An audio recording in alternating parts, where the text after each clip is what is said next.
بسم اللہ الرحمن الرحیم۔ خلاصۃ القرآن مولانا اسلم شیخو پوری صاحب کا گزارشات۔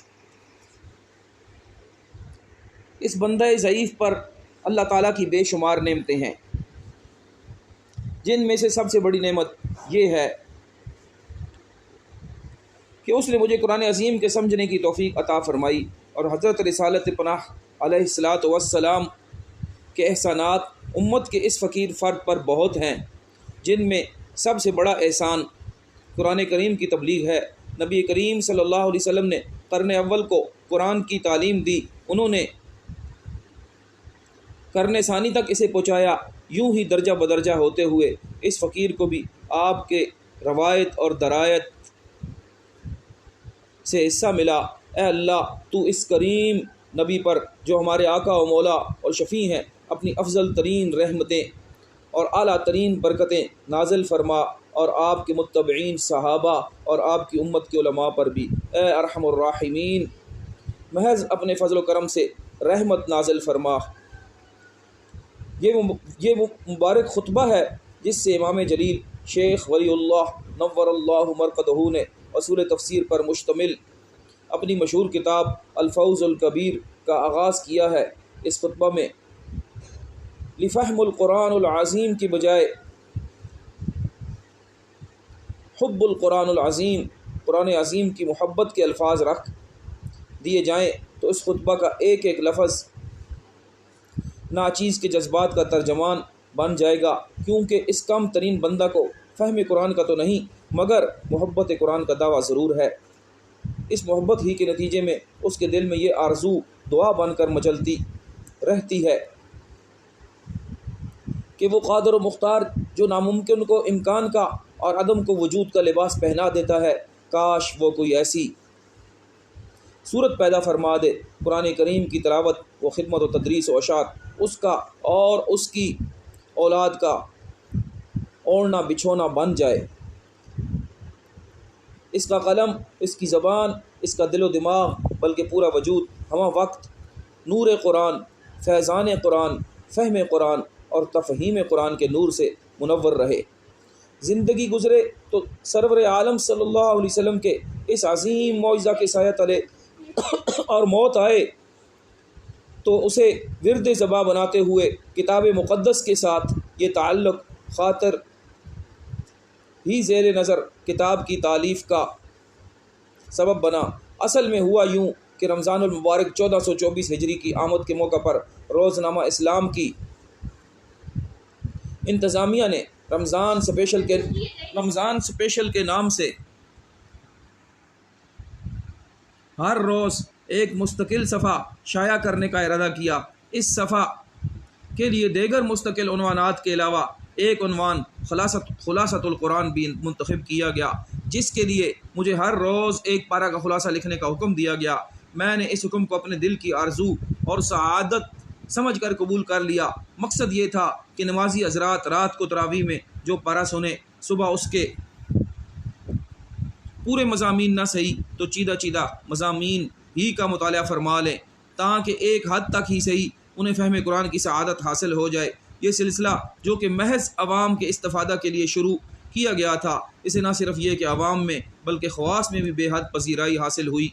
بعض مساجد میں اس کی فوٹو کاپی کروا کر تقسیم کی جاتی رہی۔ کئی ائمہ اور حفاظ نے اس صفحہ کی حفاظت کا بھی اہتمام کیا کہ داشتہ بکار آیت کے اصول کے تحت اگلے سال اسے نمازیوں کے سامنے پیش کیا جا سکے۔ مختلف حلقوں کی جانب سے اسے کتابی شکل دینے کی تجویز پیش کی گئی۔ ناچیز کو بھی یہ تجویز پسند آئی، کیونکہ کچھ عرصہ سے مساجد میں رمضان المبارک میں روزانہ خلاصہ قرآن سنانے کا ایک مفید سلسلہ شروع ہو گیا ہے، جسے ظاہر ہے کہ سراہا جانا چاہیے اور ان حضرات کی قدر کرنی چاہیے جو لوگوں کو قرآنی تعلیمات کے قریب کرتے ہیں۔ لیکن اس میں ایک قابل فکر پہلو یہ ہے کہ کس و ناقص نے اپنے نظریات اور مبلغ علم کے مطابق خلاصہ بتانے کا سلسلہ شروع کر رکھا ہے، بلکہ سروے کرنے پر یہ بات سامنے آئی ہے کہ ان میں اکثریت ایسے لوگوں کی ہے جنہوں نے کسی دینی جامعہ میں داخل ہو کر اساتذہ فن سے باقاعدہ تعلیم حاصل نہیں کی۔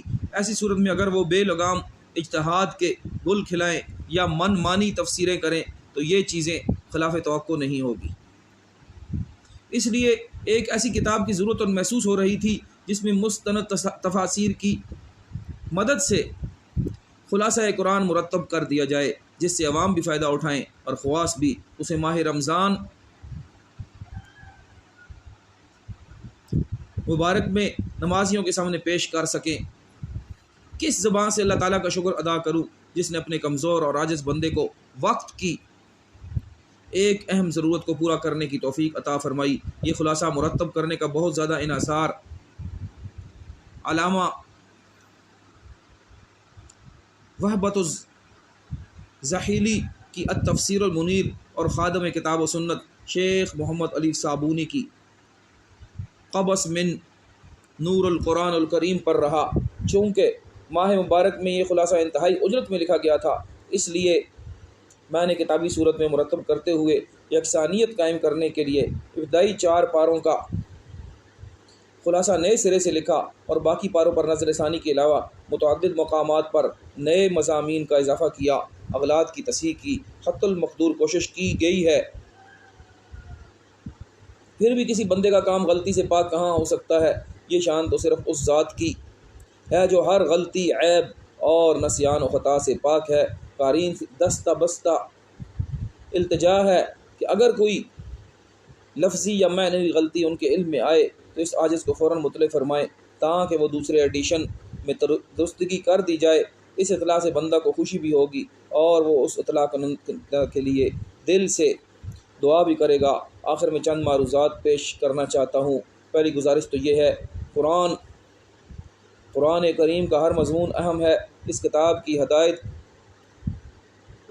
ہدایت کی ہر آیت اور ہر لفظ کی تہ میں معافی کا ایک جہاں پوشیدہ ہے، اور صحیح بات تو یہ ہے کہ اس کا خلاصہ ہو ہی نہیں سکتا۔ خلاصہ کے نام پر آپ کے سامنے جو کچھ پیش کیا جا رہا ہے وہ اس کے مطالب و مضامین کی لامحدود دنیا کی ایک جھلک ہے اور بحر معانی کے چند قطرے ہیں۔ یہ جھلک ایک تو ما لا یدرک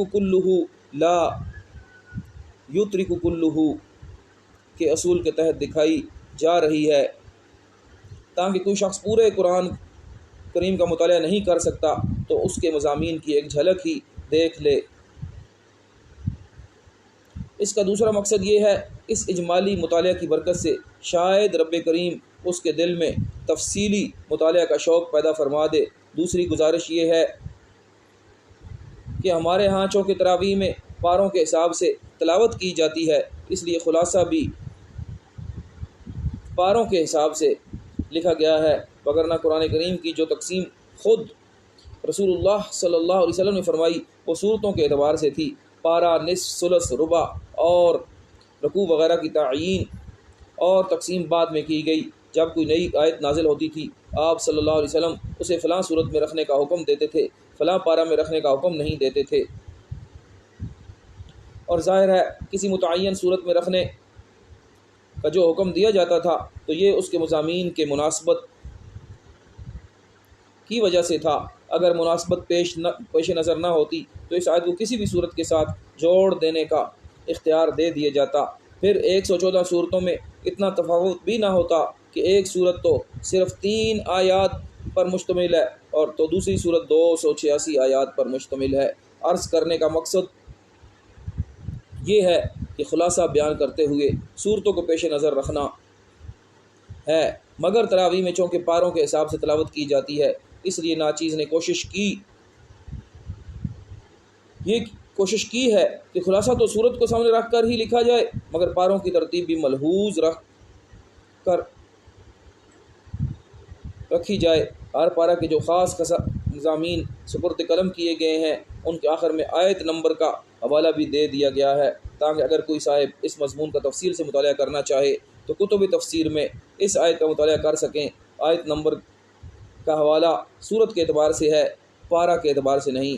آخری گزارش یہ ہے کہ قرآن کریم ایک ایسی عظیم الشان کتاب ہے جس کے ساتھ کسی نوع کا تعلق بھی فائدہ سے خالی نہیں، خواہ وہ اسے محبت کی نظر سے دیکھنے اور ادب و احترام کے ساتھ چھونے کا تعلق ہی کیوں نہ ہو، لیکن اس بحر بے کنار اور دائمی شجر سایہ دار سے مستفید ہونے کے لیے 2 چیزیں بڑی اہمیت رکھتی ہیں۔ ایک تو یہ کہ دل میں اس کی عظمت پوری طرح بیٹھ جائے، ذہن میں یہ بات مستحضر رہے کہ یہ وہ عظیم المرتبت کتاب ہے جس کی عظمت کو بیان کرنے کے لیے خود رب تعالیٰ نے متعدد بار قسمیں کھائی ہیں۔ آپ صرف ایک قسم ہی ملاحظہ فرما لیں، سورہ واقعہ میں ہے، میں قسم کھاتا ہوں ستاروں کی، منزلوں کی، اور اگر تم سمجھو تو یہ بڑی قسم ہے کہ یہ بڑے رتبے کا کلام ہے جو کتاب محفوظ میں لکھا ہوا ہے، اس کو وہی ہاتھ لگاتے ہیں جو پاک ہیں، پروردگار عالم کی طرف سے اتارا گیا ہے۔ کیا تم اس کلام کا انکار کرتے ہو اور اپنا وظیفہ یہ بناتے ہو کہ اسے جھٹلاتے ہو؟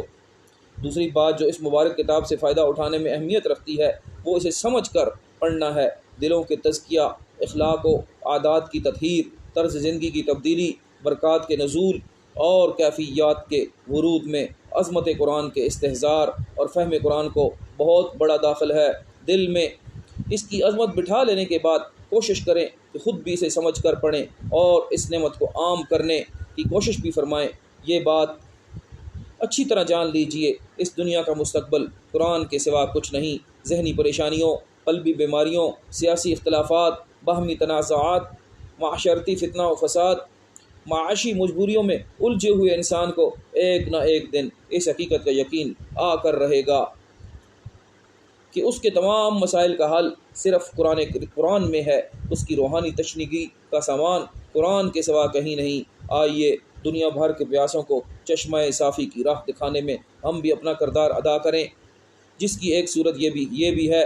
خلاصۃ القرآن کی صورت میں آپ کے سامنے یہ جو حقیر سی کوشش ہے، اسے اپنے احباب اور دنیا بھر کے مسلمانوں تک پہنچانے میں ہمارا ساتھ تعاون فرمائیں۔ انشاءاللہ تعالی انگلش اور بعض دوسری زبانوں میں بھی اس کے تراجم شائع کرنے کی کوشش کی جائے گی۔ محتاج دعا مولانا محمد اسلم شیخو پوری۔